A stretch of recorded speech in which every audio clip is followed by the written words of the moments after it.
I know you probably got to go. Have you ever heard of the term "go wake up call"? No.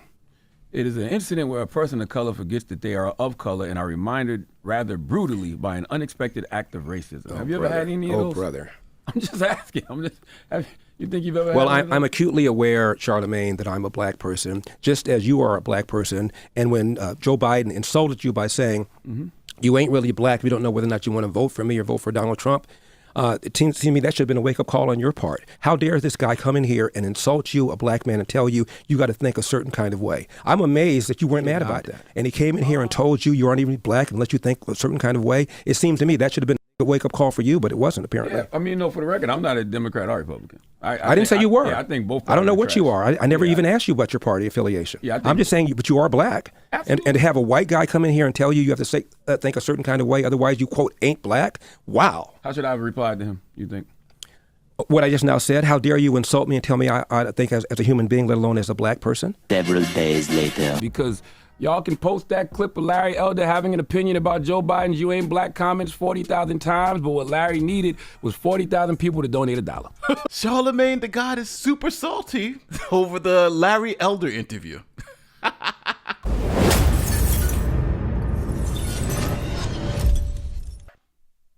All right, so let me catch you guys up on what's going on.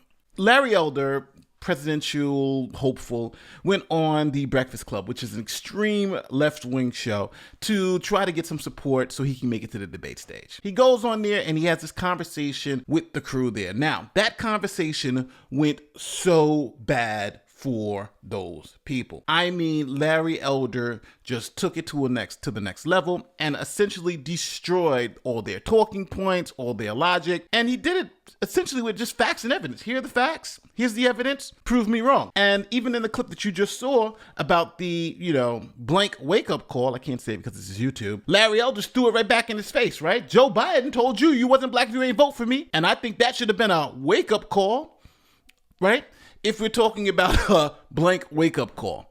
So Charlamagne got really, really upset at how this was portrayed in the media. Let me let you understand why Charlamagne is giving Larry the donkey of the day and essentially, taking this victory lap. So to get on the Republican debate stage, the Republican National Committee, the people who are holding the debate, have this criteria. And this criteria has multiple parts to it. But the two that are most important is that you need to have, I think, 40,000 donors. And they can donate at least $1. So Larry has accomplished that. He's gotten the donors. But there's another part where you have to be polling at 1% in at least 3 national polls. So Larry submitted 3 national polls where he is polling at 1%. But the RNC, the Republican National Committee, didn't accept one of his polls. So they accepted 2, but not 1. And the poll that they didn't accept is something that everyone uses. You'll see this on CNN and all this other stuff. But, the RNC said, well, we're not accepting that poll. So then Larry submitted another poll that was actually done before the deadline, but the results were published after the deadline, and then they didn't accept that either. So Larry's, right now, his issue is that, hey,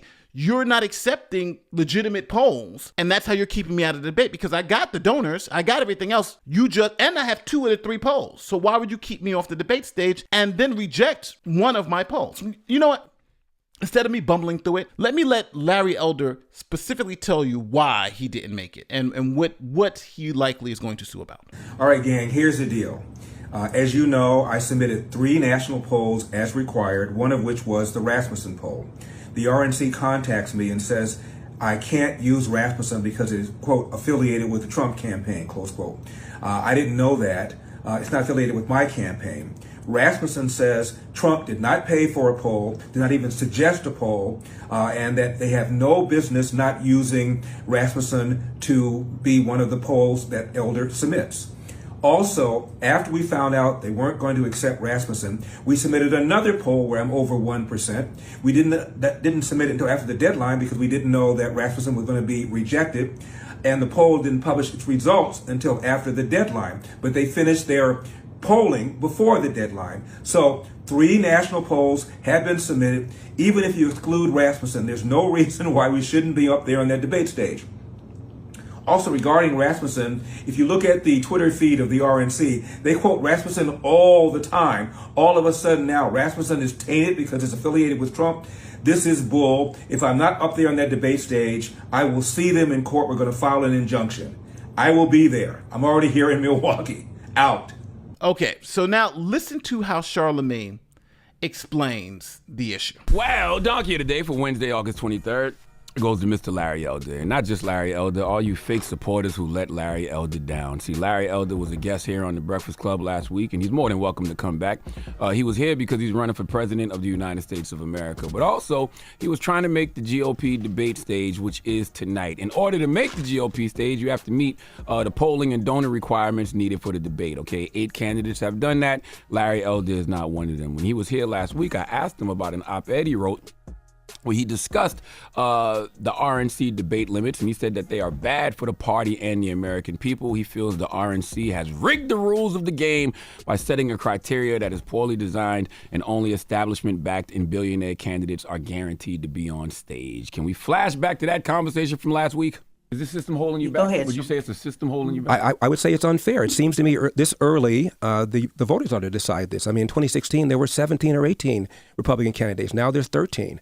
Somehow, some way, our republic survived, and we could survive with 13 candidates. I don't know why they have all this rule to eliminate certain people at this point. Those systems, but rather than those systems can hold you back no matter how hard you work, right? No, I'm going to say, but rather than whine about it, my goal is to get on as many shows as I can, like yours. Urge people to go to LarryElder.com, give at least $1, even if you want somebody else. It can hurt you no matter how hard you work, right, Larry? But Larry said instead of whine about it, he's going to come on more shows like Breakfast Club and just encourage people to work towards getting him on that stage. Well, Larry Elder must have changed his mind because he is now planning to sue the RNC after failing to make the first primary debate. He posted on Twitter yesterday, I said from the beginning that it appeared the rules of the game were rigged. Little did we know just how rigged it is. For some reason, the establishment leaders at the RNC are afraid of having my voice on the debate stage. As I told him last week, sometimes, Larry, no matter how hard you work, there are systems in place that are just rigged against you, okay? Trust me, as Black Americans, we know this. You know this, too. The interesting part about what Charlamagne is trying to sell to the people who watch his show is that their whole argument is that there's systemic racism and the system is trying to hold people back. But he's leaving out a real fundamental piece of their argument when Larry was there. Their argument was white people run the system, and that since white people run the system, it was inherently racist. And there was a question that came from one of his co-hosts that said, well, what governmental system do Black people run? And here is that exchange so you guys can understand, because Larry's argument was, well, hey, we can't complain about the systems that we run. We run some of these systems. So in the systems that Black people run, then we can't complain that the systems are rigged against us, right? That just doesn't make any sense. Unless you're saying Black people who run those systems are rigging the systems against Black people. But listen to the exchange and then we'll come back. We're agreeing. No, we're agreeing to two different things. We're not agreeing that there's not systematic racism because we're not in charge of the system, sir. In case you all right. Black people have never been in charge of any system. We're not actually, we have been. Take Baltimore. No, we've never been in charge of any system. May I finish? Tell me, what financial system are Black people in charge of? What healthcare system are Black people in charge of? What government system are Black people in charge of? Now, I paused it right here. Remember, listen to the question. What governmental system are Black people in charge of? I'm ready to tell you. What prison system are Black people in charge? I'm about ready to tell you. I'm not talking about mayors. I already know that talking point, sir. I go on Fox News all the time as well. So let's not go there with that. I said, what system have we created? Have we implemented that we have been in charge of? Now, just to be clear, she's changed the question. What systems have Black people created? I would bring up Africa and all these other places, but she's changed the question. It was, what systems were Black people in charge of? Now, what systems have they created? Because she knows that a mayor is in charge of the system. Name one. Is this why you don't like talking to Black women, Larry Elder? Wow. Baltimore. Freddie Gray a few years ago. No. That's mayors. I'm not talking. I said system. I'm going to tell you about the system if you allow me to finish my point. I'm not talking about somebody elected and doing a job, sir. I asked, what system did we create? What financial system? Okay, let's talk about the system of one of the largest. Let him say his point, thank you. One of the systems of one of the largest cities in America, Baltimore. Freddie Gray died in police custody a few years ago. The mayor was Black. The head of the police department was Black. Number two. It's not in charge of the system, but go ahead. Number two person in charge of the police department was Black. All of city council, Democrats, majority Black. Still not in charge of the system. Wow. That's a position. 6 officers charged, 3 of them were Black. A judge before whom 2 of the officers tried their case, found him not guilty, was Black. Still not in charge of the system. The city intendant of public schools was black. The county superintendent of public schools is black. The attorney general at the time, Loretta Lynch, is black, as was the president of the United States, was black. And yet, still not in charge of the system. So who's in I charge asked of the you a system, simple Ted? question, sir. Well, Wanda Sykes said when Barack Obama got elected, how are you going to complain about the man when you are the man? Now, from the president to the attorney general to the state attorney to the mayor to the head of the police department to the commissions of the schools in the city and in the county to the majority of city council in that city, all of them are black. And you're still saying that we don't run anything? So who's in charge of the system, Ted? Now, even at this point, Charlamagne is asking him, well, then who's in charge of the system? If it's not the president, the mayor, the city council, the attorney general, who is in charge of the system? Listen to what she says. I said, who created the system? I didn't say we didn't run anything. I challenged a lot of those black leaders, by the way.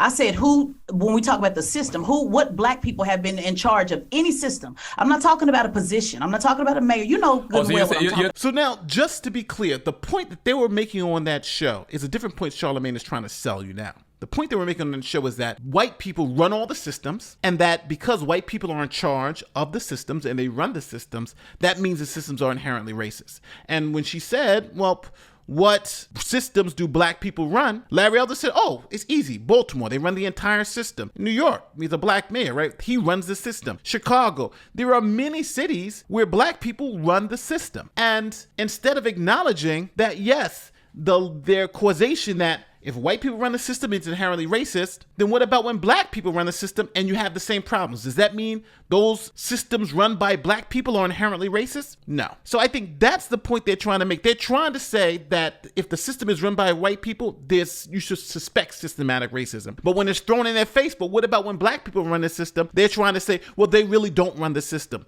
Then who runs the system at all? Again, the argument is stupid, and Charlamagne knows their argument was defeated. But now he's going to try to change it to make it seem like Larry Elder is being a hypocrite by complaining about the RNC's qualifications, and that in turn proves that the system is racist. Check it out. Fight is always going to be fixed. Just like in America, for certain communities, the fight is always going to be fixed. And that's not being a victim, that's just telling the truth. And if it's not telling the truth, then Larry, right now, you are being a victim. Okay, but I don't want you to be a victim. I don't know what the qualifications for the second debate are, but I do know that if you want to beat this system, Larry, you got to work. Those bootstraps ain't going to pull themselves up, okay? Get your people active, because y'all can post that clip of Larry Elder having an opinion about Joe Biden's "you ain't black" comments 40,000 times, but what Larry needed was 40,000 people to donate $1. No, I don't know why Charlamagne is just being dishonest, because he knows Larry got the donations. It was an argument on whether the polls were correct or not, or whether they're going to use the polls. So I don't know why he's even saying this, but it's a nice little jab at the Fed. Okay? There's over 45,000 comments on Breakfast Club's YouTube page underneath the Larry Elder interview. He easily has more than 1% support on those comments, but what Larry needed was to be polling at 1% in 3 qualifying state and national polls in order to make that debate stage tonight. Larry, your people got to get the bootstrap pulling. Okay, all that whining and complaining about myself and Tesla and envy the Democrats, that means nothing if you don't show up when it counts. Redirect that energy so Larry can make the GOP debate stage, because the quote, Larry, "I have very little patience for the message of victimhood you are currently peddling." Please let Remy Ma give Larry Elder the biggest hee-haw. Hee-haw, you stupid motherfucker, are you dumb? Charlamagne is so salty over this. That's why he's using toilet paper to wipe his mouth, because the only thing that's coming out of it is bullshit. Let me put a bow on this. Their argument when Larry was on was that there is systematic racism. It's really systemic, but they're saying systematic racism in America. And their only proof that they brought out was the fact that white people created the system. And remember, the woman was saying, well, guess what? It's systematic racism. And who runs the system? Who runs the governmental system? Larry Elder just pointed out, well, hey, guess what? In the cities that are majority black, those systems are run by black people. So are you saying that black people are systemically racist against other black people? And if we can even counter her point about who created the system. Is it, if you go to Africa, all those systems were created by black people. So are those systems systemically racist against the same black people that run them?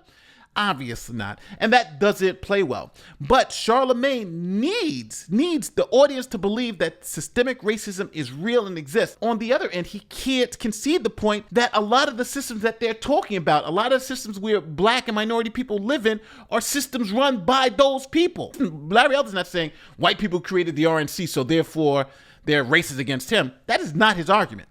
His argument is, I qualified, here is the criteria, and we have a disagreement whether I met it or not. That's a totally different argument. On one end, Larry is complaining that the system created by the RNC is not fair. But instead of just laying back and just saying, oh, well, there's nothing I can do, he went out and he said, hey, I'm going to get those donors. I'm going to get these polls. And now, so it's not about him not trying to make it based on the rules that they put forward. It's them saying, well, hey, these we just don't accept. And him saying, well, I disagree. But again, I could be wrong. Maybe Larry Elder is being a hypocrite. You can convince me. Let me know in the comment section, because as you guys know, I love to read the comments. And if I'm wrong, I'll say I'm wrong. But in this instance, I just think Charlamagne is just being extremely happy that Larry Elders, who went on the Breakfast Club and destroyed them, didn't make that debate stage. Because if he did, it would make them look even worse. So, take your victory lap. Anybody who watched that interaction between you and Larry Elders knows you guys were made to look like fools because your points made no sense. My name is Nathan Loy. I'm out.